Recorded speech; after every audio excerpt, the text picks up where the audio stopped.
Ассаламу алейкум, хайырлы акшамдар, сайгылы АТР телеканалының телесейіржілері. Бүгін информацион программасына сейретесін студияда сізлер үшін мен Гүлсім Халилова чалышам ве невбеттеки 3 саат девамында жанлы шекілде бұл студияда біз қошылған мұсафірлерінен яйнымызны девам етіп чешет мұйым меселеріні музакери еттежекміз. Мен бұл бөлікні адет узре рус тілінде алып барам, фақат ен баштан әркесіні бүтін мұсылман үмметіні, Қырым татар халқыны башлаған Рамазан, Мубарек Рамазан айынен хайырламыға істейм. Алла тұтқан оразаларыңызны қабыл мақбул ейлесін ве бұл Мубарек айда жүмлемізге оразаларымызны güzel шекілде кечіріп, тұтқан ниетлерімізні, тұтқан арзуларымыздың еріне кетірілмесіні насип ейлесін. Жүмлемізге Рамазан айы Мубарек олсын.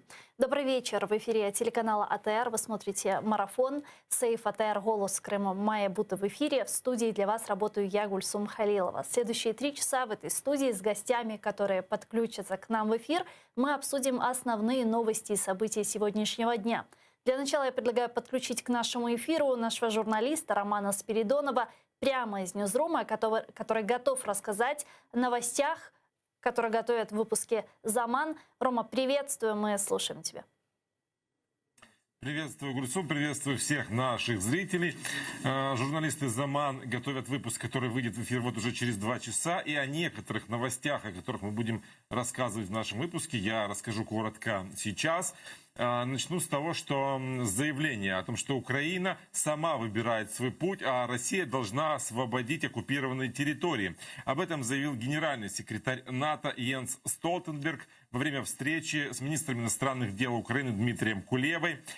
Они обсудили обострение на фронте и скопление российских войск возле украинской границы. Министр Кулеба надеется, что НАТО поможет сдерживать российскую агрессию. Отметил, что Украина никогда не станет частью русского мира и готова к любому развитию событий. А генсек Альянса отметил, что Россия не имеет права влиять на выбор Украины.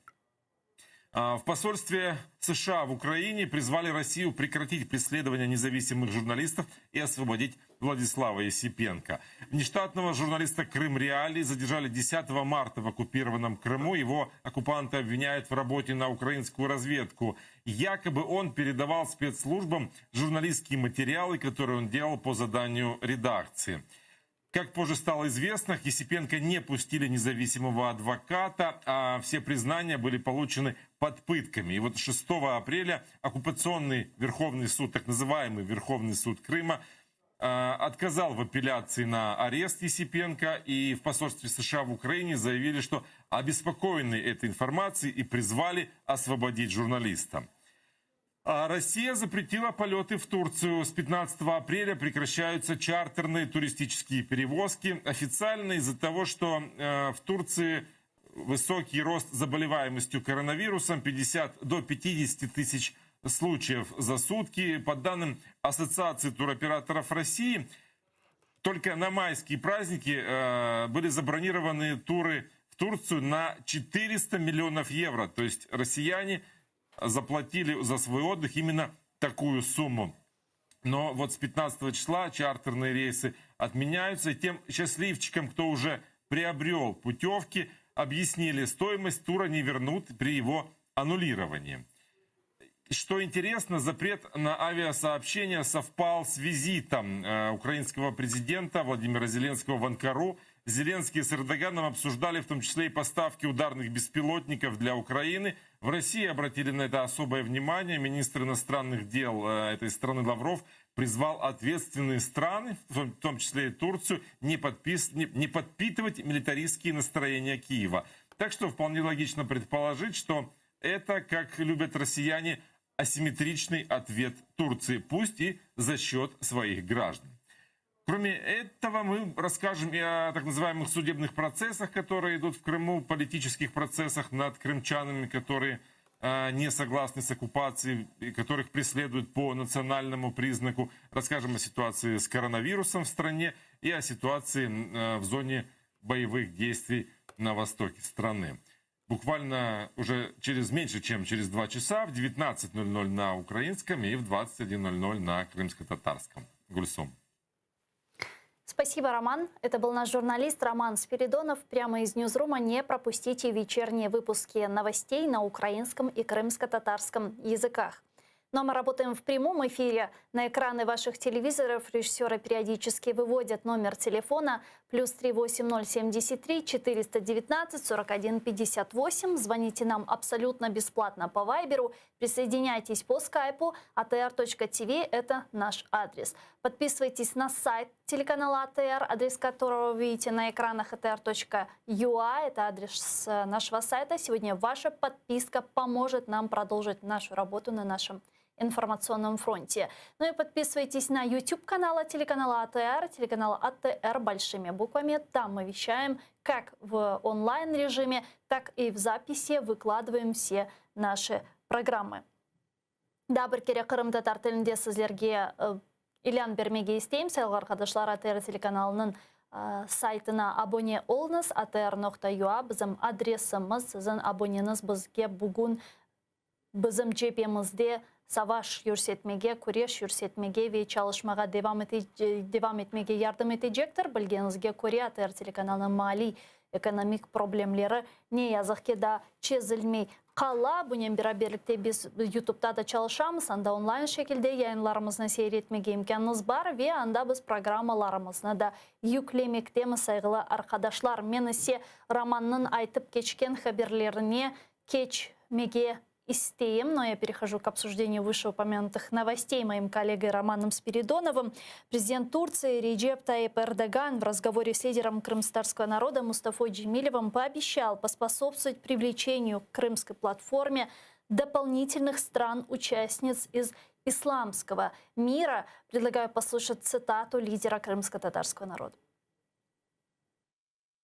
На зустрічі з Ердоганом я подякував йому за тверду позицію щодо кримської платформи, але висловив думку, що цього недостатньо. Треба, щоб Туреччина використовувала свій вплив в країнах третього світу, ісламських країнах, щоб вони теж приєдналися до кримської платформи. Ще до саміту в нас буде кілька поїздок в ісламські країни. Ердоган в цьому плані обіцяв нам тверду підтримку. Напомню, на выходных в Стамбуле прошла встреча глав Турции и Украины. В начале разговор Реджеп Тайипа Эрдогана с Зеленским происходил за закрытыми дверями. Он длился 3 часа, а после президенты дали совместную пресс-конференцию, подписали совместную декларацию между украинской и турецкой стороной. Лидер Турецкой республики выразил поддержку территориальной целостности Украины и сказал, что поддерживает создание крымской платформы. Мы обязательно перейдем к обсуждению этих событий, но перед тем я бы хотела подключить к нашему эфиру сейчас экс-политического заключенного Эдема Бекирова. Сегодня в Крыму оккупанты продолжили рассматривать его дело, и Эдем Ага готов нам рассказать о подробностях сегодняшнего так называемого судебного заседания. Эдем Ага, селям алейкум. Салам алейкум, салам алейкум. Эдем Ага, расскажите, как прошло сегодняшнее судилище над вами, какие новости? Все судилища проходят одинаково, потому что это дело сфабрикованное, и все свидетели, якобы мнимые свидетели, все путаются в своих показаниях. Показания ФСБ были одни, когда встает Ладин, встает адвокатура, начинает вести защиту, задают вопросы, они никто не могут точно сказать. Все путаются, все идет с ног на голову. Это видно, явно видно, что это дело сфабрикованное. Как вы оцениваете перспективы данного судебного процесса? Чего ждете? Я, в принципе, от них ничего хорошего не жду и не ждал никогда. Россия есть Россия. У нее, я вообще удивлен даже, что сегодня они ведут какие-то непонятные псевдосуды над нашими лидерами, над политзаключенными. Это вообще какой-то абсурд, это уму непостижимое. Даже слов нету выразить все до еды. Эдем Ага, вот как вы думаете, а в чем смысл проведения этого судебного процесса, так называемого судебного процесса над вами, учитывая, что вас обменяли, то есть вы находитесь на свободе, вы находитесь на материковой части Украины. Вот чего этим пытаются и кому пытаются что доказать и показать оккупанты? Понимаете, в судебном законодательстве любого государства нет такого слова «обмен». Когда нас меняли, обмен происходил, в автобусе во Внуково зашли ФСБшники, всех зачитали, что якобы Путин всем им дал поблажку, то есть помилование. Понятно, что это все тоже игра. Что со мной касается, то они не могут закрыть мое дело. То есть такой статьи нету обмена, такого понятия у них нету. Они должны дело довести до конца, дать мне срок, а потом только могут закрыть дело и сдать в архив. А и объявить меня там во всесоюзный розыск или там всероссийский розыск, я не знаю, как они там будут. Но я думаю, пока они срок не дадут, чтобы в архив сдать дело, они не успокоятся. Чоксагл, у нас с нами на прямой связи был Эдем Бекиров, экс-политический заключенный. А к нашему эфиру сейчас присоединяется Ігор Челенко, голова Центру аналізу та стратегії, політичний аналітик. Пане Ігорю, вітаю вас, селям алейкум. Вітаю вас.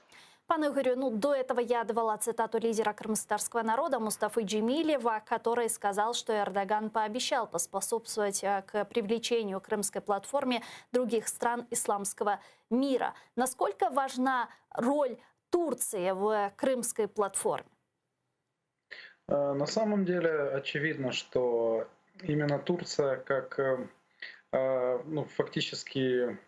не сказать правильно подобрать слово, но партнер фактически Украины, и особенно с точки зрения поддержки крымско-татарского народа, и постоянно поддерживающий Украину с точки зрения непризнания аннексии полуострова, и что эта аннексия была действительно незаконной. Очевидно, что Турция предлагала и предлагает ряд инструментария, каким образом она может помочь в нынешней ситуации.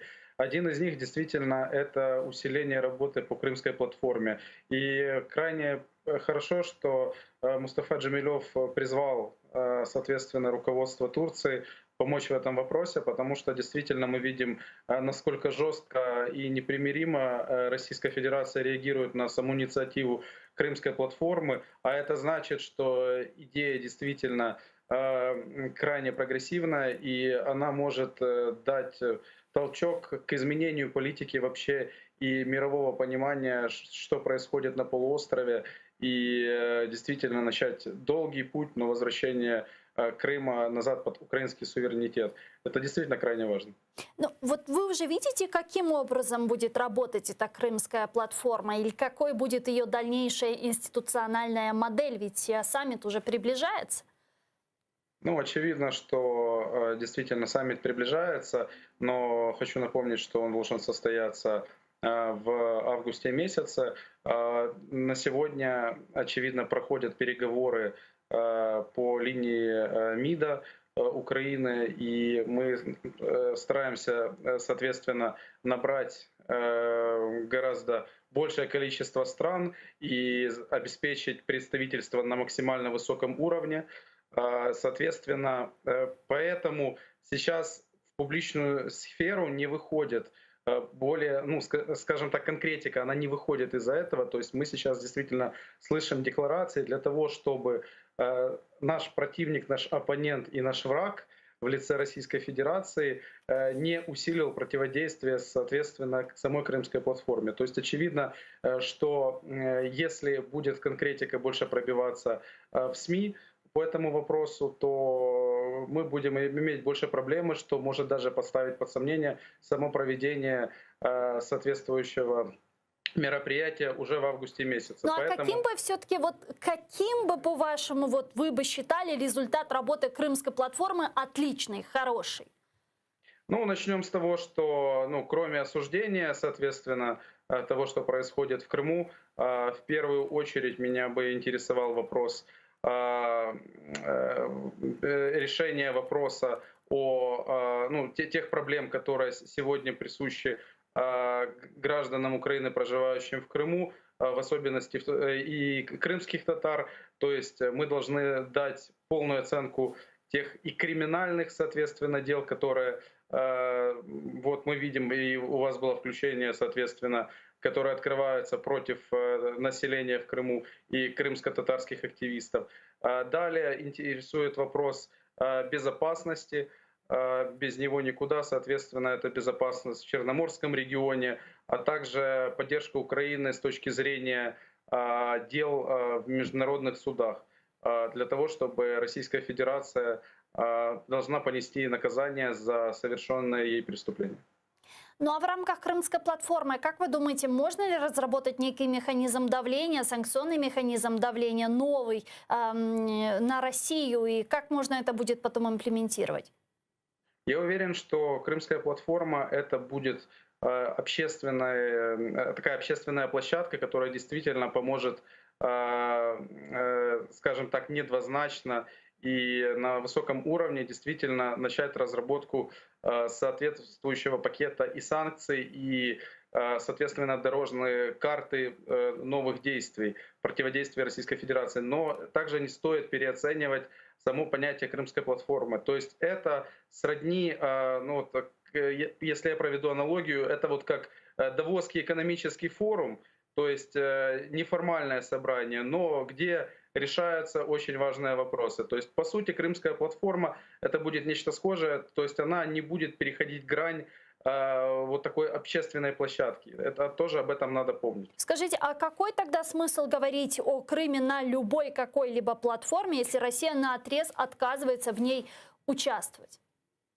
К сожалению, я действительно и слышал, когда Российская Федерация отказалась принимать участие в Крымской платформе, я все-таки надеялся, что хотя бы в гуманитарных вопросах она будет идти на контакт для того, чтобы решать те проблемы, которые возникают у жителей полуострова. К сожалению, она отказывается. Но все равно Украина, я уверен, должна возвращать инициативу с точки зрения возврата и полуострова, и возврата контроля над ним. И поэтому Крымская платформа в данном случае, ну скажем так, это та интенсификация, которая была необходима, я думаю, еще в 2015-2016 годах.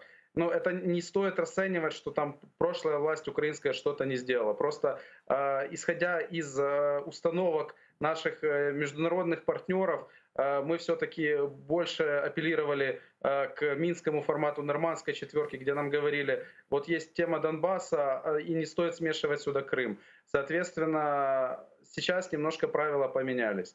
В связи с этим Украина использует тот шанс, который есть. Я надеюсь, что в этом вопросе нам также помогут Соединенные Штаты Америки и, возможно, новое руководство в Германии, новый канцлер, который придет после ухода Ангелы Меркель. И мы понимаем, что сейчас начинаются перетурбации политические. И именно новая площадка, как Крымская платформа, может стать тем базисом, который все-таки поведет нас по долгому пути, но все-таки возвращению Крыма назад в Украину. Ну а вы как считаете, вот без участия России в рамках Крымской платформы все же можно разработать некую дорожную карту по деоккупации полуострова? Или же это вот именно будет платформа, как вы говорите, для интенсификации данной проблематики? Если бы Россия принимала участие, то было бы гораздо продуктивнее. Но, к сожалению, она выбрала другой путь, и теперь мы будем видеть все-таки оппозитные стороны, то есть, соответственно, те, кто будут принимать в этой крымской платформе, ну, соответственно, Украина с одной стороны и Российская Федерация с другой, и, очевидно, мы видим сейчас и позиция Беларуси меняется, ну и всех там 16 стран, которые голосуют синхронно с Российской Федерацией в ООН там, по вопросам полуострова. Мы с вами начали нашу беседу с визита Зеленского в Турецкую Республику. Какие важные аспекты по результатам этой встречи вы бы отметили? Что она нам дала? Ну, начнем с того, что обсуждался вопрос безопасности. Мы знаем, что недавно были проблемы с точки зрения, например, поставок беспилотников турецких, которые сегодня являются самыми передовыми беспилотниками в мире. Хотели даже создавать предприятия на территории Украины для сборки таких беспилотников. К сожалению, это было сорвано. Сейчас очевидно, что все-таки Украина будет получать необходимую технику. Также важен аспект, который с точки зрения социальной защиты также крымских татар. Мы знаем, что подписано соглашение о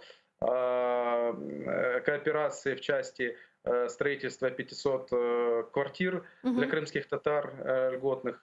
К сожалению, этот вопрос очень долго не решался в Украине самостоятельно. Вообще я считаю, что это вопрос должен был решаться внутри страны, но тем не Уже менее... более 5 лет, Турции. если я не ошибаюсь, этот вопрос.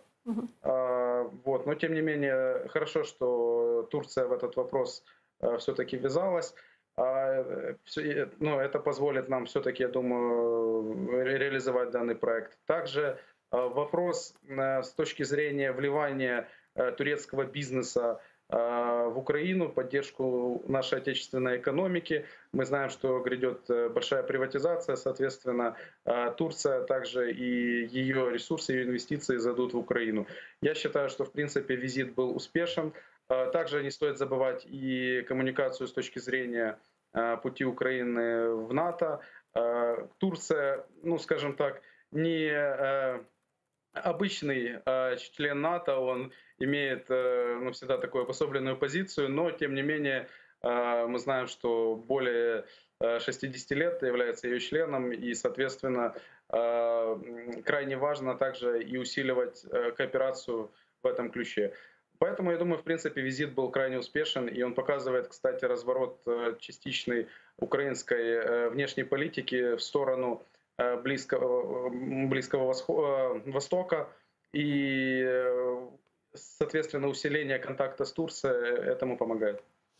Я предлагаю підключити сейчас к нашому ефіру Артема Конопкіна, заступника директора Міжнародного центру дослідження проблем безпеки. Він зараз з нами на прямому зв'язку телефоном. Пане Артеме, вітаю вас, салям алейкум. Добрый день.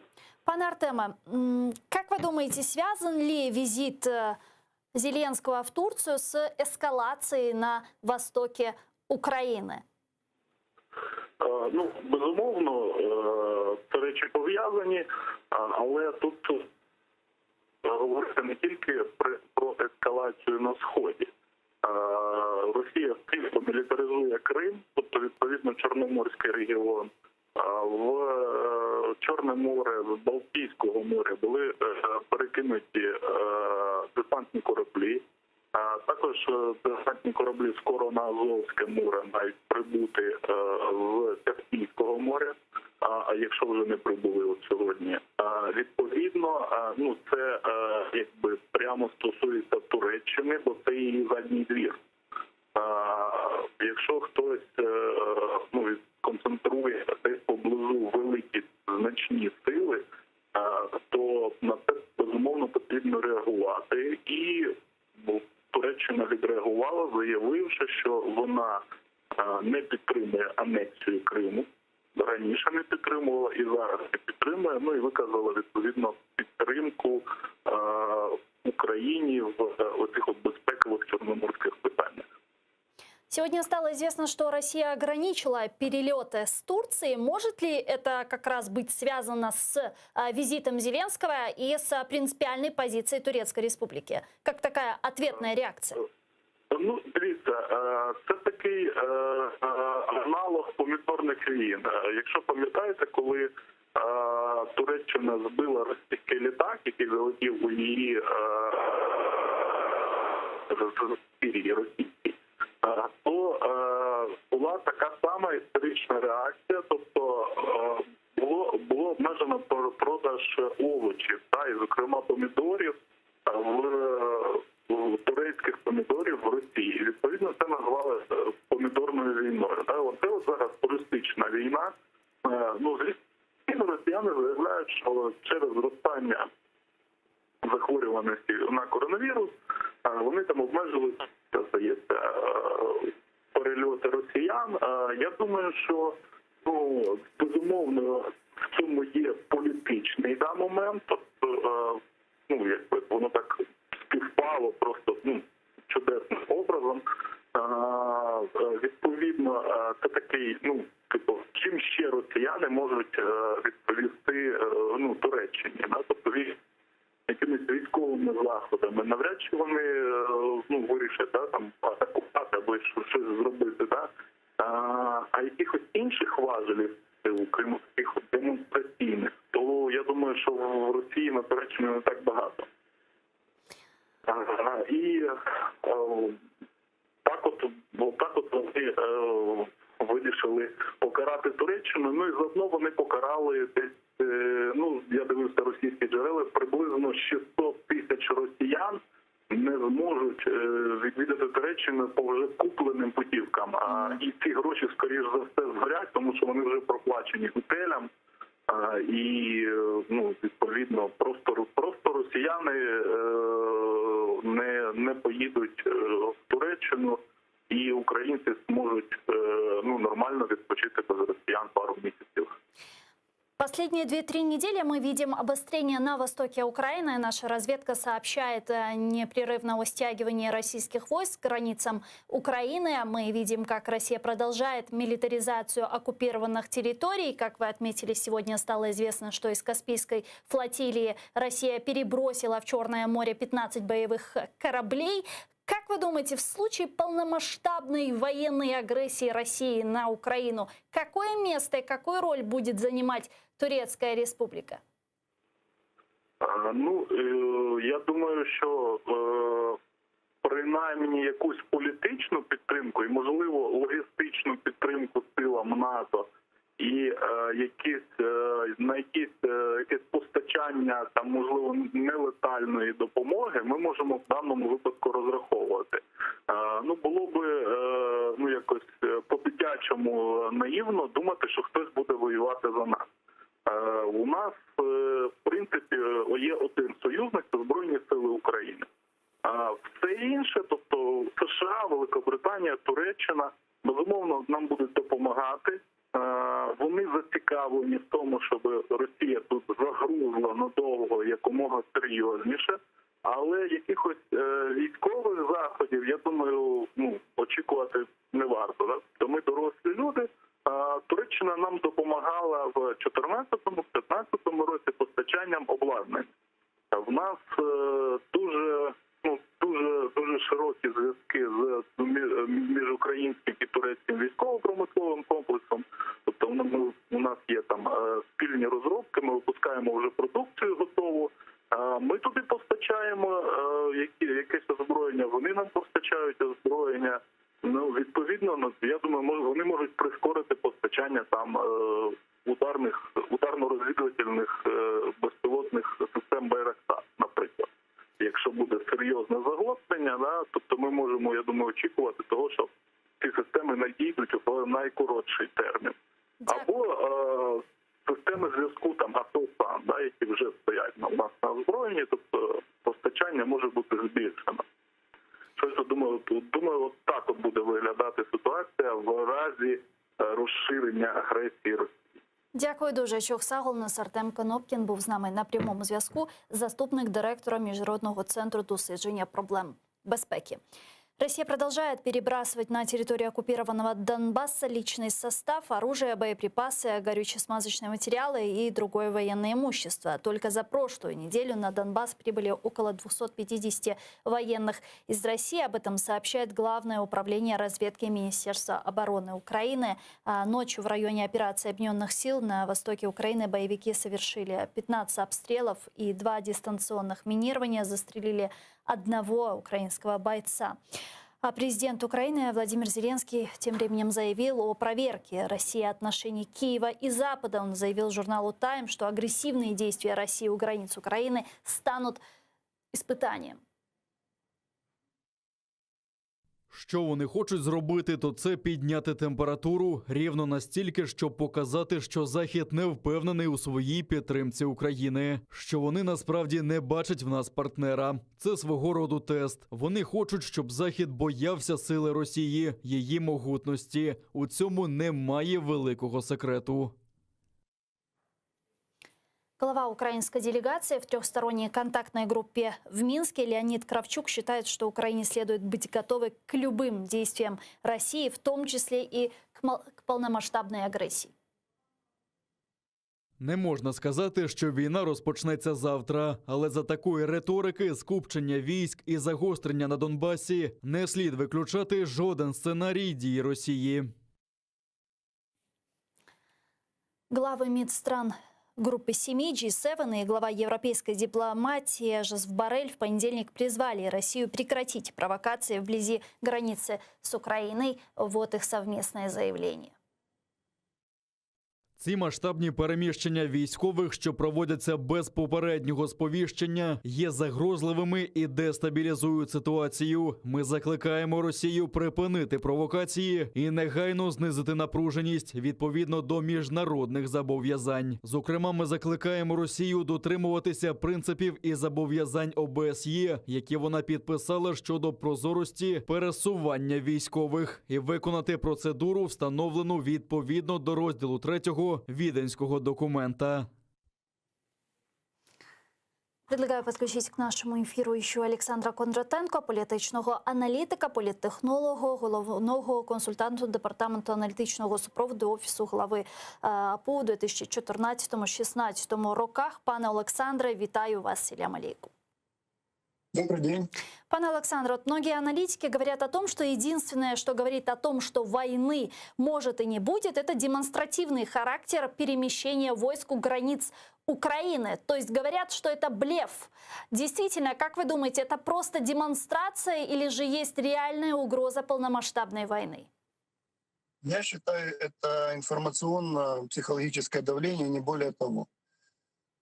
Если говорить о полномасштабном вторжении, такой момент нельзя отбрасывать, но в большей степени вы должны прекрасно понимать, что и Путин, и Меркель, и Макрон, и Джонсон, и Байден, они все используют нашу страну исключительно как инструмент.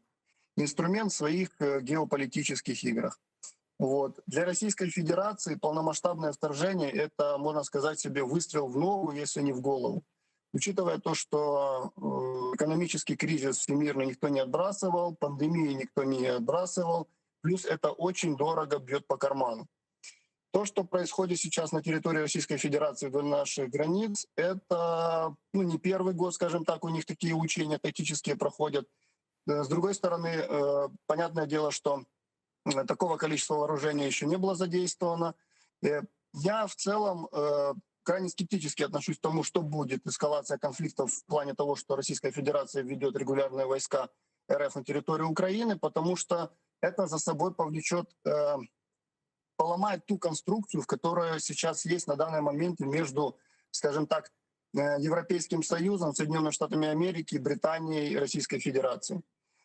То, что заявляют наши европейские партнеры, это декларативного характера заявления. Мы их слышим на протяжении 7 лет. Вот, конкретики таковой нету. Но последние, например, заявления того же президента Турции, они очень хорошо влияют на международную повестку в плане именно поддержки Украины чисто психологически. И не нужно забывать о том, что Турция является членом НАТО с 1952 года. Вот.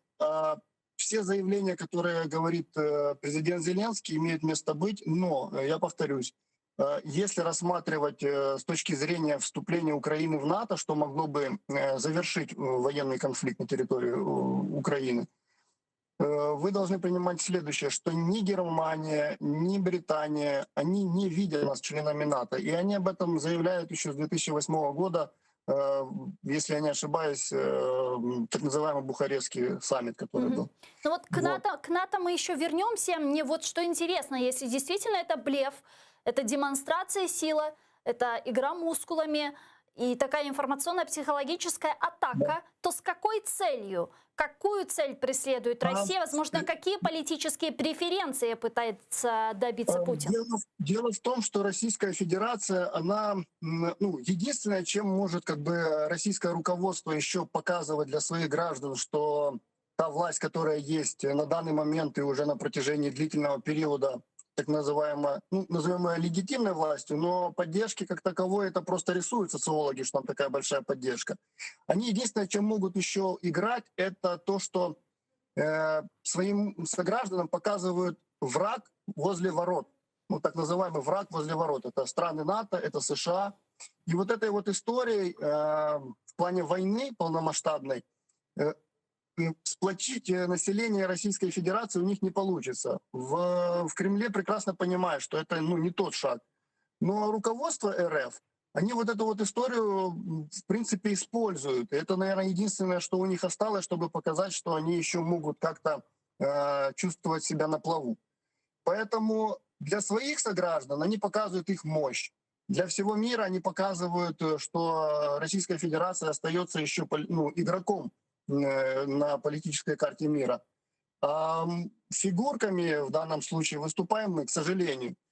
Поэтому в ближайшее время, я думаю, что несмотря на то, что происходит, если не будет каких-то движений в плане отзыва послов с разных стран, если не будет провокаций серьезных, которые вот в средствах массовой информации объявляют, что может быть такое, что с нашей стороны обстреляют территорию ЛНР, ДНР, и это покажет картинку в Российской Федерации, мол, ущемляют российских граждан.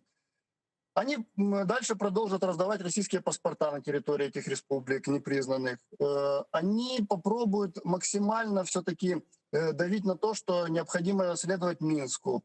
То, что мы заявляем, нам необходимо выходить в какой-то новый формат Минска, Российская Федерация на это не пойдет, я вам сразу скажу. Они будут стоять на том, что есть. Их задача следующая. Им необходимо реинтегрировать территорию в состав Украины на их условиях. Первое, они захотят амнистию всем боевикам. Второе, они захотят постоянный статус Донбасса.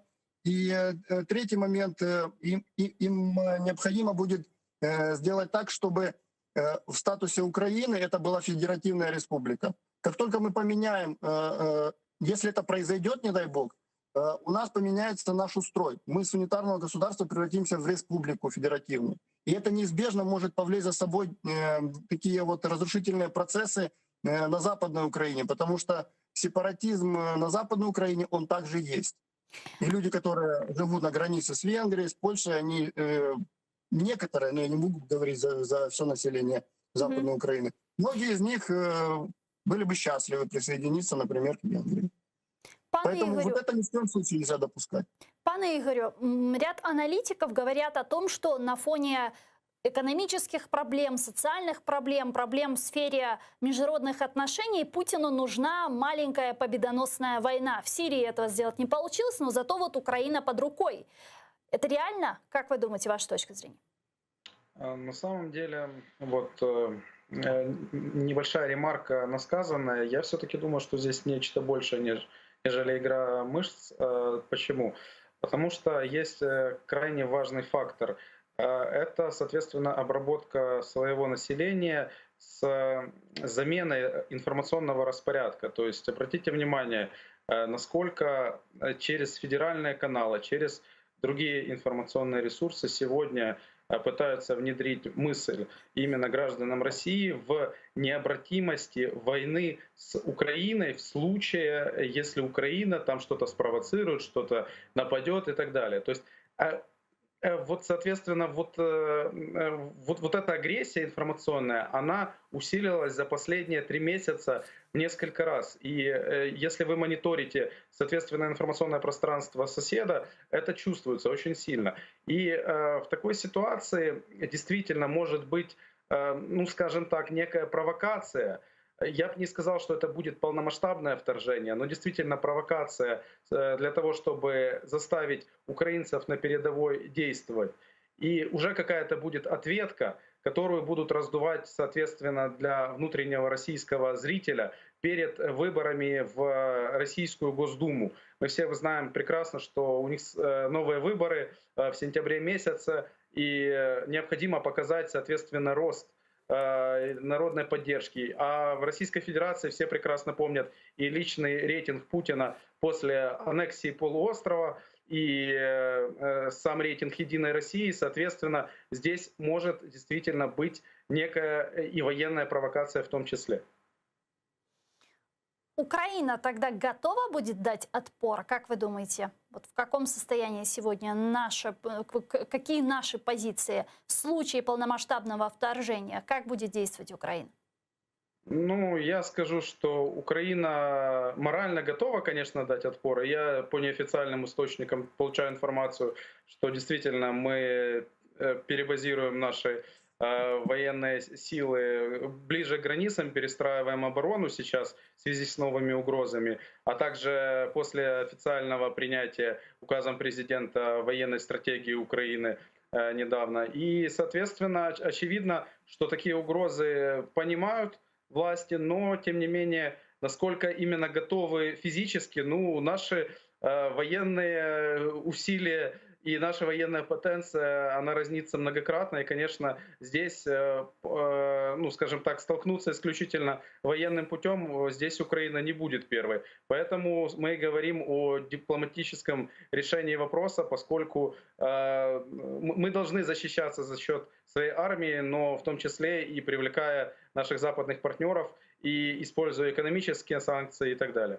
Пане Александре, если действительно рассматривать самый худший вариант развития событий, как вы считаете, может ли Украина надеяться на реальную поддержку своих западных союзников и не только? Потому что мы видим в последнее время такую обеспокоенность, которую выражают и в частности сегодня Ян Столтенберг еще раз заявил о поддержке территориальной целостности Украины. Вот чего ждать от наших западных партнеров, какой поддержки? Если вы спрашиваете о реальной поддержке военной, в плане техники, смазочных материалов и тому подобное, что необходимо, то, мне кажется, на данном этапе поддержки такой не будет. Если Европейский Союз, Соединенные Штаты Америки почувствуют действительно угрозу, что это не игра мышц, а наступление, скажем, на демократию, в сторону Запада, тогда не исключено, что мы на пороге очень большого конфликта. К сожалению, этот конфликт будет разворачиваться на нашей территории. Но если рассматривать условно российско-украинский фронт, у нас есть материковая граница между Россией и Украиной, есть линия соприкосновения на Донбассе, есть Крым. Вот как вы считаете, где могут произойти гипотетические будущие боевые действия? Они могут произойти в любом из этих направлений. Угу. Здесь, имея какую-то информацию из разведки, можно было бы более детально как-то анализировать. Но в данном случае, чтобы не сотрясать воздух, я повторюсь, на данном этапе я не вижу того, чтобы Российская Федерация перешла в этап реальной агрессии, боевых действий на территории Украины. Им это сейчас не нужно. Поймите, для Российской Федерации сейчас важно достроить Северный поток-2. Им необходимо решить свои внутриполитические кризисы. Я вас уверяю, у них точно так же там очень серьезно все шатается. И вот правильно коллега сказал, у них в преддверии выборов необходима какая-то небольшая победоносная война, но это точно не война с Украиной. На данном этапе, мне так кажется, во всяком случае, это было бы неправильно, и рейтингов бы Путину это точно не дало, потому что ввязаться в такую войну, вы же должны прекрасно понимать, немножко армия у нас с 2014 года поменялась, усилилась, и техники больше стало, и численность армии больше, поэтому и моральный дух, я вам скажу, поболее будет на данном этапе. Поэтому Российской Федерации там тоже не дураки сидят, и они прекрасно это все понимают. Дякую. Чохсагу нас пане Олександра. Олександр Кондратенко був з нами на прямому зв'язку, політичний аналітик, политтехнолог. Сегодня прошла совместная пресс-конференция министра иностранных дел Украины Дмитрия Кулебы с генсеком НАТО Янсом Столтенбергом. И генсек НАТО призвал Россию к немедленному прекращению провокаций в Украине у ее границ. Об этом он заявил на совместном брифинге. Давайте его послушаем. За останні тижні Росія стягнула тисячі військ у бойовій готовності до українського кордону. Це найбільше накопичення російських військ з часу анексії Криму, яка відбулася в 2014 році. Росія повинна припинити військове нарощення в та навколо України, припинити провокації та негайно зменшити напругу. Министр иностранных дел Дмитрий Кулеба сказал генсеку НАТО, что Украине нужен новый раунд санкций против России, а также прямая военная поддержка и укрепление украинских оборонных возможностей. Ми знаємо, що Росія використовує будь-які зусилля, щоб інші країни не допомагали Україні в оборонному комплексі. Для того, щоб підірвати наші оборонні можливості. Деякі заходи, про які я зараз говорю, може виглядають дорогими, але ціна того, що ми будемо запобігати конфлікт, буде нижча, ніж ціна того, коли війна почнеться. Пане Игорю, как вы считаете, можем ли мы рассчитывать на помощь наших западных партнеров в случае полномасштабной агрессии? И на какой именно мы можем рассчитывать помощь? Как, по-вашему, будет действовать Североатлантический альянс? Ну, на самом деле, в первую очередь, конечно же, это будут заявления, но я думаю, вот опять-таки ремарка к сказанному коллеге, я все-таки думаю, нам будут активнее поставлять, соответственно, оборонные ресурсы и в том числе летальное оружие. Мы видим сейчас, обратите внимание на 2022 год, президент Байден США просит пересмотреть планируемый бюджет, увеличить его на 13% по ряду статей, то есть там, где, соответственно, может быть и помощь, в том числе Украине. Поэтому в данном случае очевидно, что действительно все готовятся. Что касается военных усилий, то, конечно, главное не дойти до этой большой войны, но, тем не менее, если что-то произойдет, нам необходимо будет вспомнить опять-таки о Будапештском меморандуме 1994 года и запросить прямую поддержку от Соединенных Штатов, от Великобритании, от Франции, потому что, к сожалению, именно НАТО как блок сегодня мы не имеем тех документов, которые бы нам гарантировали вступление там на нашей стороне в случае там прямой агрессии. Именно поэтому сейчас руководство Украины форсирует как минимум предоставление Украины ПДЧ, поскольку наконец-то через 2 года поняли смысл внесенного в Конституцию Украины курса на евроатлантическую интеграцию. И, соответственно, к сожалению, только сейчас начали более активные шаги в этом пути. Но, тем не менее, я думаю, кстати, вот Турция, о которой мы говорили в начале программы, я думаю, что, скорее всего, если все-таки агрессия россиян будет идти с полуострова, с Крыма, то, очевидно, Зеленский вместе с Эрдоганом вели обсуждение того, чтобы Турция, ну, скажем так, блокировала эти желания Российской Федерации. Ну, скажем так, если Россия пойдет там на Каховку, грубо говоря, и так далее, в связи с необходимостью получения контроля над Северо-Крымским каналом, то Турция может как единолично вступиться, соответственно, на полуострове, но тем самым не ввязывая другие страны НАТО. По схожей схеме, как это было с Азербайджаном і Арменією. Дякую дуже, пане Ігорю. Ігор Чаланко був з нами на прямому зв'язку. Голова Центру аналізу та стратегії політичної аналитики. Замглавы МИД России Сергей Рябков, комментируя направление американских военных кораблей в Черное море, заявил, что США лучше держаться подальше от Крыма для их же блага.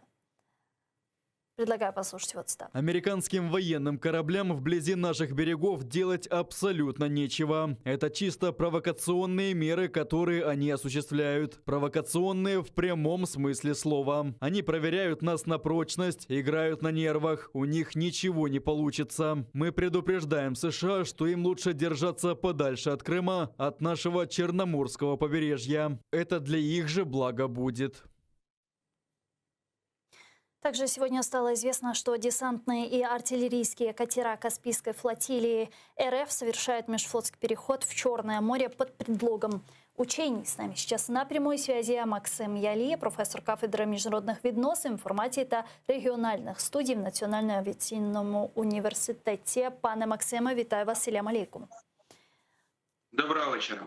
Пане Максиме, вот как вы думаете, переброска боевых катеров РФ с Каспийской флотилии в Черное море – это ответная реакция на корабли Америки, которые анонсировали, которые должны прибыть до 4 мая, или что? Это в целом вписывается в игру мускулами, бряцанием оружием, которое мы наблюдаем на протяжении нескольких недель. Я напомню, что все это началось, в том числе и обострение на Донбассе, после того, как Байден прямым текстом, отвечая на вопрос, подтвердил, что он считает Путина убийцем. Путин в видеообращении отвечал, что он заставит и придется Соединенным Штатам и американскому истеблишменту, как он сделал ударение неправильно, считаться с национальными интересами России, они могут их отстаивать. Вот это мы теперь как раз и наблюдаем, потому что политический шантаж, военный шантаж, угроза полномасштабной войны в центре Европы является главным и излюбленным приемом Путина, и который, к сожалению, подтвердил свою эффективность в 2014 году и стоил нам оккупации Крыма и начала военной агрессии на Донбассе, потому что Запад испугался и не смог адекватно прореагировать, ввести жесткие санкции, что и привело к тому, что мы по-прежнему имеем военный конфликт. Сейчас то же самое, главная цель Путина — это усадить Байдена за стол переговоров, заставить его признать в себе равного переговорщика, что, кстати, Байден уже и сделал, пригласив его на саммит по климатическим изменениям, да, и Путин принял это приглашение. И Байден также заявил, что он готов по тем вопросам, которые общие, глобальные проблемы, сотрудничать с Путиным. Поэтому эта риторика и бряцание оружием имеет, безусловно, и другие цели. Это также давление на президента Зеленского, чтобы заставить его выполнять политическую часть Минских соглашений без выполнения вопросов безопасности, без отвода войск, без прекращения огня, которого на самом деле не было ни одного дня с момента подписания Минских соглашений в феврале 2015 года.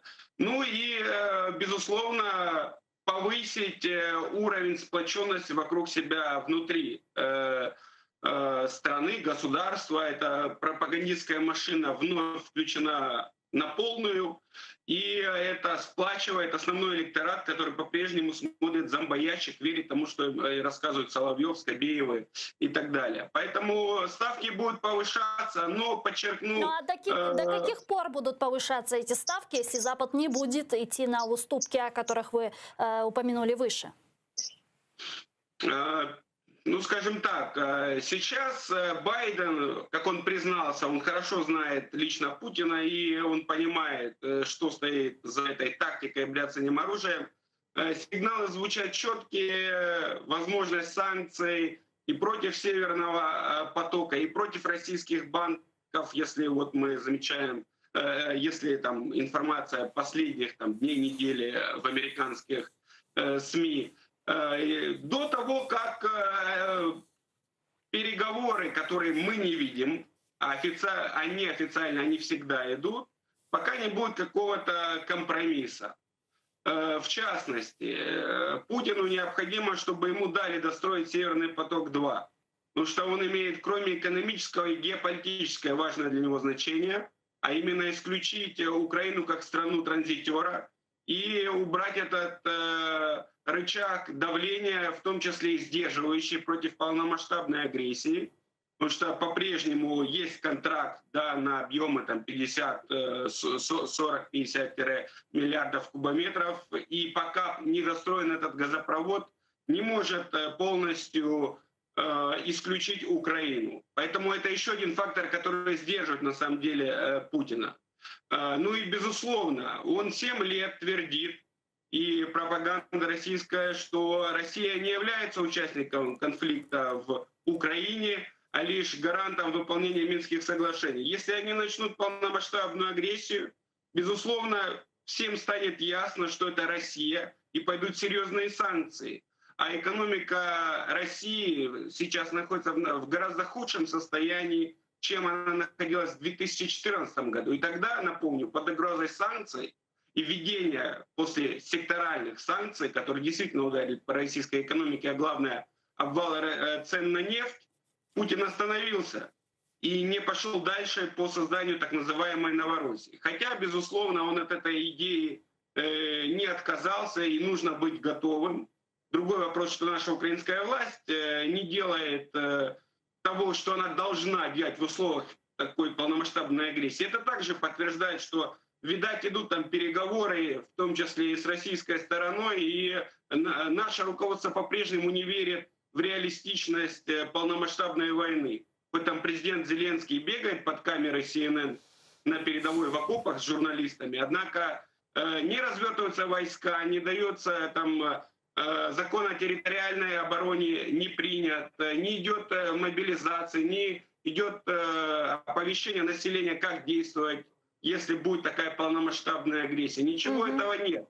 Есть картинка, есть провал с вакцинацией от коронавируса, которой власть не справилась, и это очевидно также, которая таким образом отвлекает от насущных проблем, от экономики, от новых локдаунов, от которых стоят граждане. То есть, в принципе, и Россия, и Украина в этом, я имею в виду руководство, имеют определенные так называемые внутриполитические гешефты от этого. И поэтому частично выгодно это обеим сторонам. Другой вопрос, что страдает наше население, которое и так устало от проблем экономических і зараз вновь впадає в паніку і розжигаються ці страсті. Дякую дуже, пане Максиме. Чохсагл у нас Максим Ялє був з нами на прямому зв'язку, професор кафедри міжнародних відносин, інформації та регіональних студій в Національному авиационном университете. К нашему эфиру сейчас присоединяется российский политический деятель Леонид Гозман. Леонид Яковлевич, здравствуйте. Витаю. Здравствуйте. Хотят ли русские войны? Зачем Путин стягивает к границам Украины свои войска?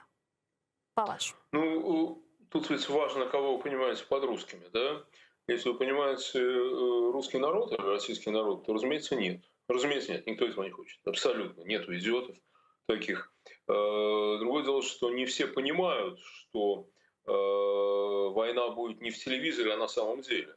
Не все понимают, что гробы пойдут в наши дома, что это будет не, понимаете, не шоу такое, да, где будут наши комментаторы эти биться в истерике и рассказывать, как все замечательно, а что это будет настоящая война. Это понимают, к сожалению, не все. Но войны наши не хотят.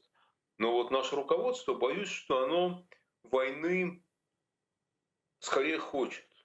И я боюсь, что им просто больше некуда деваться. Понимаете, в чем дело? Да, раскройте, почему?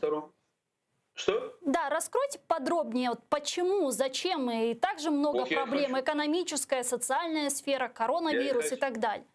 Я и хочу это сделать. Значит, смотрите, Владимир Владимирович 22-й год у власти. Ему нечего предъявить гражданам в плане успехов, которые обосновывали бы его вечное правление. Он не может сказать, вот смотрите, как у вас растут зарплаты, смотрите, какие у нас стали замечательные дороги, здравоохранение и так далее, и так далее. То есть сказать-то он может и даже иногда говорит, но ему в этом, разумеется, никто не верит, потому что жизнь на самом деле совершенно не такая. Единственное основание для того, чтобы он продолжал быть у власти, это враги. Враги вокруг и враги внутри. И представление о том, что вокруг и внутри враги, наше телевидение вдалбливает людям в голову уже который год. Но в этой картинке есть одна серьезная такая внутренняя проблема. Если кругом враги, то периодически с врагами надо воевать. Потому что если нет войны, тогда люди начинают догадываться, что врагов никаких нету, а есть просто попытка прикрыть собственную некомпетентность, воровство и нежелание выходить в власти. Значит, иногда надо как-то хотя бы чуть-чуть воевать. Если бы Украина нам помогла и, например, вторглась в Ростовскую область, то это было бы просто совершенно прекрасно для Владимира Владимировича Путина, и все было бы чудесно. Мы бы защитили Родину и были счастливы. Но, к сожалению, ни Украина, ни кто другой нападать на нас не хочет. И, соответственно, такого подарка нашим властям не делает. Значит, приходится нападать самим. Я думаю, что причины этой возможной войны, дай бог, чтобы все-таки пронесло, но причина этой возможной войны сугубо внутриполитическая.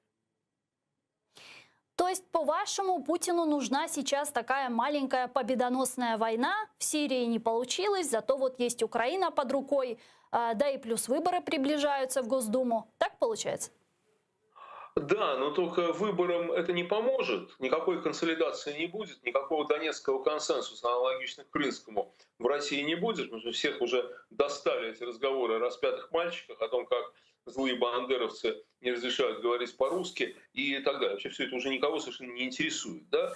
Но он, если он это сделает, то это будет сделано не ради того, чтобы добиться чего-то в плюс, как бы, понимаете, там, увеличить рейтинги, там, еще что-то такое, а ради того, чтобы удержать вот тот сужающийся постоянно плацдарм, на котором они находятся. Так что здесь важно даже не то, будет ли эта война победоносной, а важно, ну, то есть смогут ее подать как победоносную, а важно просто доказательство того, что весь мир против нас, что мы окружены врагами, ну и поэтому, конечно, не вовремя нам менять Путина на кого-то другого. Но если предположить, действительно смоделировать такой худший сценарий развития событий, как вы думаете, где может быть условно российско-украинский фронт? Ну, у нас есть материковая граница между Россией и Украиной, это линия соприкосновения на Донбассе, это оккупированный Крым. Вот где может быть вот эта гипотетическая точка столкновений? Ну, вы знаете, последний раз я занимался военной тактикой в студенческие годы на военной кафедре. Я точно не тот человек, с которым имеет смысл это обсуждать. Я думаю, что наши ударят везде, где смогут, если это произойдет, не дай бог.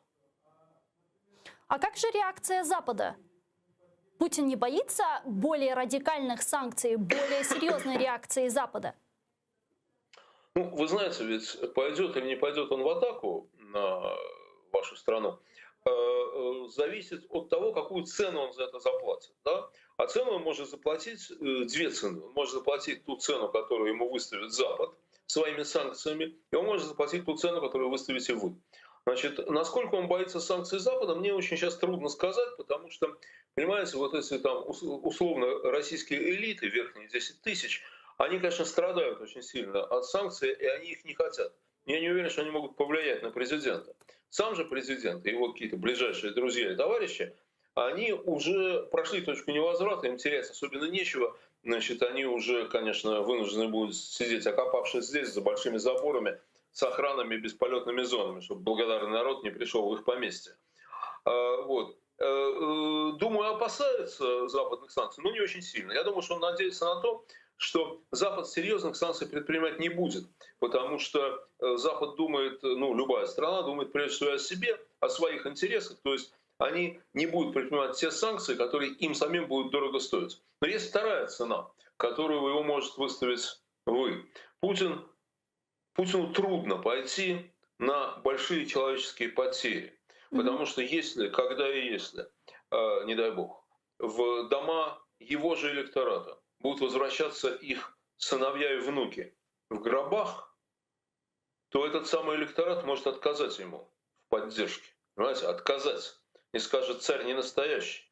Так неправильно, так не должно быть. Да? Поэтому это то, чего он боится. Поэтому если он считает, а этого я не знаю, разумеется, да, если он и его там разведчики и прочие считают, что украинская армия, во-первых, сильна, во-вторых, готова к сопротивлению, тогда войны не будет. А если он считает, что украинская армия слаба, что ее боевой дух слабый, что воевать они не захотят, начнут разбегаться, вот тогда война более чем вероятна. Ну, знаете, мир сохраняет паритет. Паритет. Вот если будет паритет, то войны не будет. Вот, кстати, про его электорат и про россиян хотела спросить. Полномасштабная война против Украины, как мне кажется, вряд ли реально без одобрения россиян. Вот Путину действительно нужен ли этот карт-бланш, или я ошибаюсь, или абсолютно не имеет для него значения, что скажут россияне? Нет, это имеет для него значение, потому что с какого-то уровня неприязни и ненависти ни один диктатор удерживаться не может. Это для него важно. А народ России, я убежден совершенно, войну, масштабную войну, не одобрит. Он может одобрить конкретную, короткую и желательно без потерь операцию, как он одобрил операцию в Крыму. Вот в Крыму операция была одобрена подавляющим большинством нашего населения, к стыду нашему, да, вот к нашему стыду она была одобрена. Когда Крым был захвачен, то менее 1% населения осуждало это действие. Вот я был в этих менее 1%, понимаете, в таком ужасном меньшинстве. Вот. Такую операцию наше население может одобрить. Войну, вот настоящую войну, ни в коем случае. Спасибо вам большое, Леонид Яковлевич. Чоқ сау болыңыз. Леонид Гозман, Вам российский спасибо. политический деятель, был с нами на прямой связи. Ну а я вынуждена, к сожалению, завершать этот блок, но я с вами не прощаюсь. Я говорю вам Коруш Кенджи, то есть до свидания. Эфир телеканала АТР продолжает часовая программа «Рамазан Берекетте», а потом через час мы вернемся в эту студию и продолжим информационно-аналитическую программу «Бугунь». Коруш Кенджи.